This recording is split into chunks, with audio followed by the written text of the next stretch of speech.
I used to dream about going to heaven. Imagine God looking down at you and saying, "Well done, my good and faithful servant."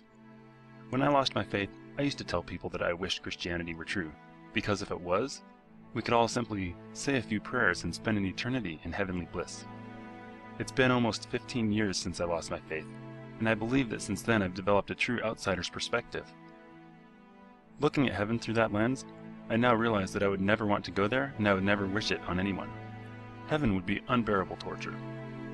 Let's do a thought experiment to help paint a picture of why.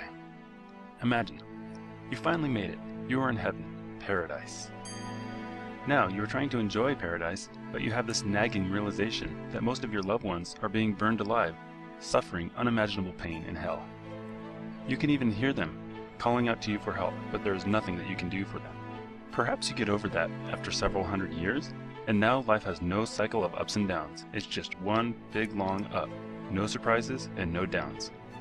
You remember that when you were on Earth, you used to enjoy going to the casinos, because you would win sometimes and you would lose sometimes.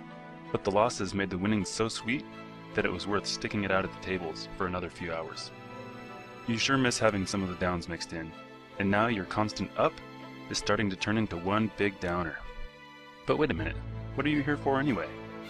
Oh, that's right, your entire existence is dedicated to worshiping someone else. No matter how much you learn, how strong you become over the next billion years, you will always be subservient to a father figure. And now, life is just one big, never-ending church service. Oh, how you used to dread going to church. You had to hang out with all those stuffy old Christians.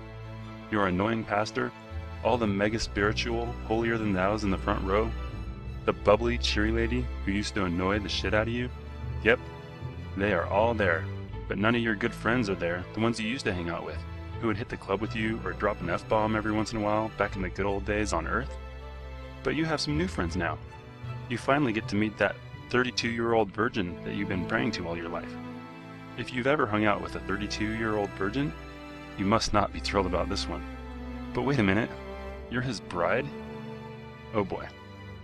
Oh yeah, and don't forget that he is there. Who? You know who. Yahweh. And he's always going to be there. He's the one that you have to worship. The same asshole who created your loved ones knowing ahead of time that most of them will go to hell, which he created as well.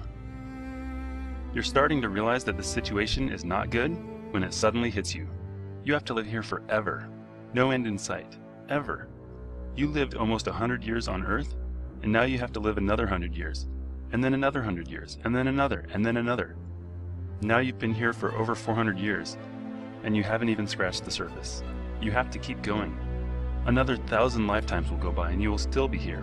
A trillion years will go by, and you will still be hanging out with horrible Yahweh and the 32-year-old virgin and a bunch of their followers for another trillion years to come. No escape, ever. Not even death. Okay, thought experiment's over. Let's come back to reality now. One day you will die, and you will rest quite peacefully. Death is a beautiful thing. It adds meaning to everything you do in this life. Immortality would be the worst curse imaginable. Lucky for us, it isn't real. The purpose of this channel is to get you to ask yourself these two questions. Number 1, how strong is your faith? Number 2,